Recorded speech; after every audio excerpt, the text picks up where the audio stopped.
Good morning, good evening, good afternoon, wherever you may be. CC here, Chris from New York, Westchester County. It's 3/28/24,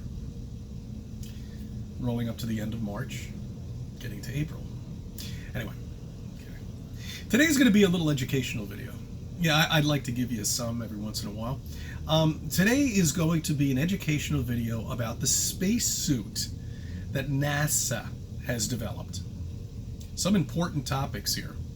Now, some keywords you should keep in the back of your, head right over here. Super strong plastic, good word.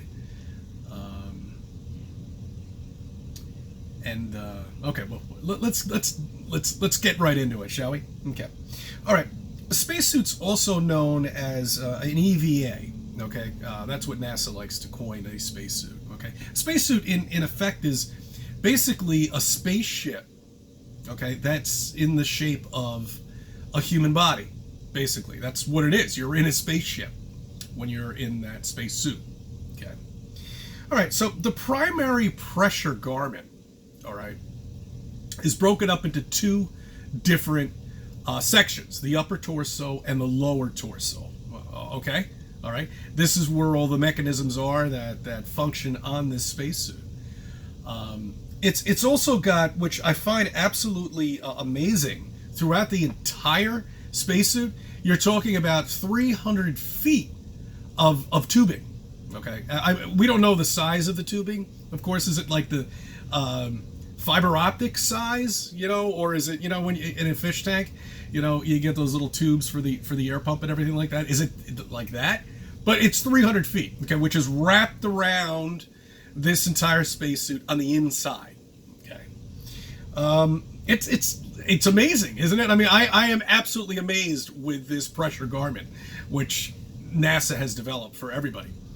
Well, no, only for the few selected that can go into space. Remember, you have to work for the military in order to go into space. Anybody else might run into a small, unfortunate accident. Ooh, that's right. Challenger? What was that? Did you say? I don't know. Somebody in the background over there in the classroom just yelled out Challenger. I don't know what exactly. Anyway, so it's got three. And now, remember, these spacewalks that they go on can primarily last for multiple hours, while they're out there screwing on bolts. And also, once again, we have to, clap our hands to the engineers, because I would have never thought of it. Why put everything inside of the spacecraft, or the shuttle or anything like that? Put everything on the outside. That's the best way to do it, because I'll tell you, you don't want to bang into one of these things, maybe cut yourself or something like that. The precious instruments that you need to get to should be on the outside of the spacecraft. Okay. Anyway, I don't want. I'm getting off the subject here. There's a lot of information to digest. Now, remember, in the life support system of the spacesuit, okay, there are also vents that are in this spaceship, shall we say, a humanoid spaceship. It's a nice way to do it. That actually extract all the air away from the skin, so there's no sweating or anything like that. It's also got little vents on the outside of the spacesuit, okay, to eliminate, the carbon monoxide that's inside of the spacesuit. So there are these little vents that are out there, which you can't really see at all in any of the spacesuits, as far as I'm concerned, unless if it's hidden in the magical backpack, that extract all the carbon monoxide inside of the spacesuit. Shouldn't that freeze, though? There should be some frost or anything like that. It's magical. Remember, this spacesuit that NASA has developed is supposed to withstand 250 degrees minus and 250 degrees Fahrenheit plus. That's amazing. So that thing can get up to 200. That thing is amazing. Anyway, okay, all right. So the gloves themselves, there's no tubing in the gloves or the shoes, okay, but these also have a little vent on them too inside. So when you turn it, it unlatches this vent, so the life support system goes into the hands and also into the feet too. This is amazing. Let's see what. Oh, and this makes a lot of sense. Also, I mean, this is 16 layers. Close. You know, when I was on the ski team, we used to wear like 3 layers, maybe 4 sometimes, because we were in 35 minus 35 degrees sometimes, and I couldn't even move. But this is 16 layers. They must be so thin. You know, it's like getting the deli guy to slice it paper thin so you can see right through it. That's how thin it is. But remember, these spacesuits are also there to protect you from debris, you know, that are flying in miniature, meteors or anything like that might be flying around there. The 16 layers is for this. And the white outer coating also is there to reflect the sunlight and also to protect you from the sun's radiation. You know, and the only way to protect you from radiation really is gold, thick layer of it, and water. But the spacesuit takes care of all of this. All right? Wait until I get into the space pack. The backpack, the magical backpack, the fairy tale backpack. Okay. All right. So we got 16 layers. Now, let's get into the life support system. The magical backpack. I love this. You know why? Because it looks like a little school book carrying case. That holds like maybe what, you know, maybe 3 or 4 books in the back, you know, a little place for your mug. It's what it looks like to me. But no. Okay, that space pack, the magical backpack, contains oxygen. Now remember, some of these spacewalks require several hours of oxygen, okay? All tightly knit, fit into this little space backpack. It's great. It's nice. Several hours of air.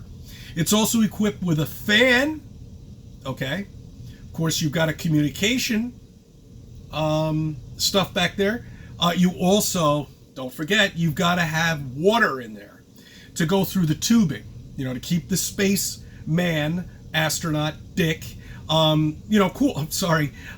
cool and warm, okay?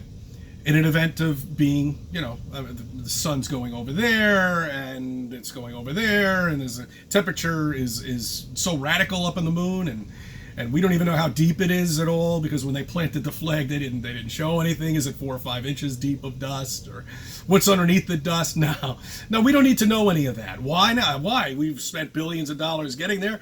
Why know about that? Why tell the people who paid for it to, you know, what exactly? Okay, and then now, and the pump and the fan, by the way, are an ingenious, miraculous invention. Okay, because this is all packed into this little neat backpack in the back of the spaceman. Okay, so 16 layers, 300 feet of tubing, okay, pressurized garment, and not to mention the helmet. The helmet's got a gold coating on it, by the way. So that's some expensive fucking spacesuit. Now I understand why it cost $50 million to make one. Now, this is the actual spacesuit itself. Has any of these actually made it, seen the light of day? None. What are we given? We're given a spacesuit that's in a jumpsuit. That looks like a jumpsuit. With little zippers for the shoes and the hands. That's what we get. Okay, and that's what you see these supposed astronauts wearing. It's such bullshit, it's such garbage, and it's there to make you fucking believe that we live on this spinning wet ball and we can get up there, and one day we're all gonna live up there, and we're gonna have a Wendy's there, we're gonna have all sorts of shit there, and a lot of fun, maybe play some baseball. Aren't these astronauts worried about their air, though? I mean, you know, a little container of air, I mean, anybody who's who's ever snorkeled in their entire life, that little pack of air you got back there, container of air, only holds like maybe 2 or 3 hours. Not even, if you're lucky, an hour. I got to look up the exact specs to that, but and that thing is huge. It's like half the size of your back, bigger than that. Anyway, upper torso, shall we say? It's about the same size as your upper torso. That's great. That's great. That's what you're given. Okay. So I took a couple of days off, and then all of a sudden I caught a cold from one of our patients over here who was coughing and sneezing on me. It's unavoidable. There's no way of ever, not getting sick in this job. But the one thing I'll always remember, there's an NPC over here. He's dressed in all black overcoat, black hat. I've seen him twice so far.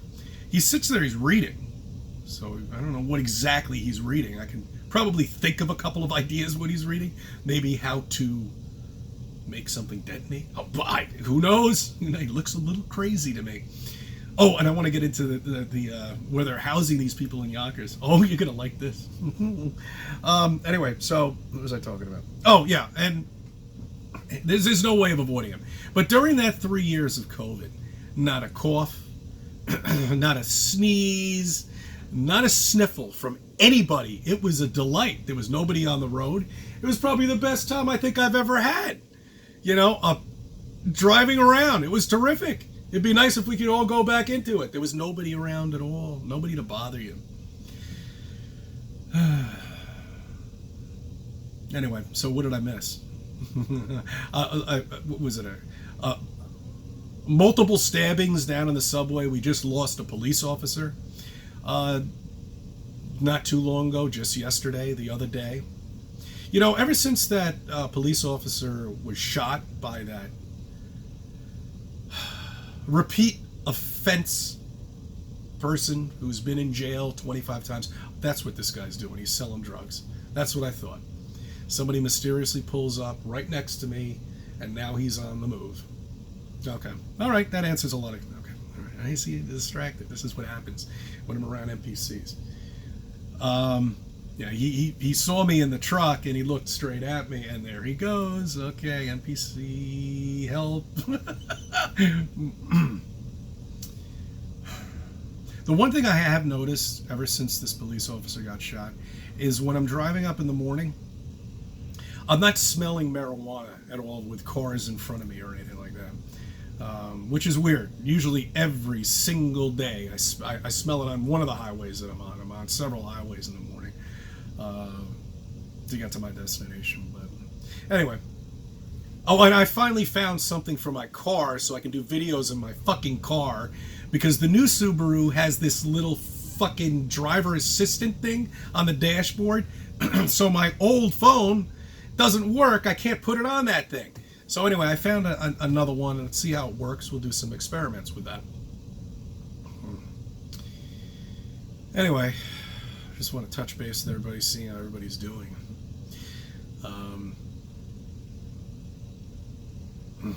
I want to get into it, but I'm not quite sure. I got to get some more information. All right, but I want you to... Oh, I forgot to look it up. Ah, damn. There is a Sylvester Stallone movie that was out. It was a while ago. I'm not sure how many years ago. My guess is maybe 10 or 15 years. Where I believe it took place in the Holland Tunnel. These kids were stealing, I don't know, diamonds or something like that, and they were being chased by the police officer, and there was a truck that was, I believe it was either in front of them or behind them, carrying chemicals. Okay, it exploded, of course, blocked off all the entrances to the Holland Tunnel, and Sylvester Stallone had to go in there and save the people that were in there. But I want you to think about the movie, about the explosion inside of a tunnel. Damn, I gotta go. And I want you to think about the chemicals, okay? And then I want you to think about the Baltimore Bridge. And then I want you to look at the Baltimore Bridge and what it's known for, okay? All right, that's what I want you to do. I want you to take a look at that. I'll recap on it, but if you have some time, take a look at that movie. Anyway, so let me go. I thank you for subbing. I thank you for viewing my videos, and let me be a part of your life. More later.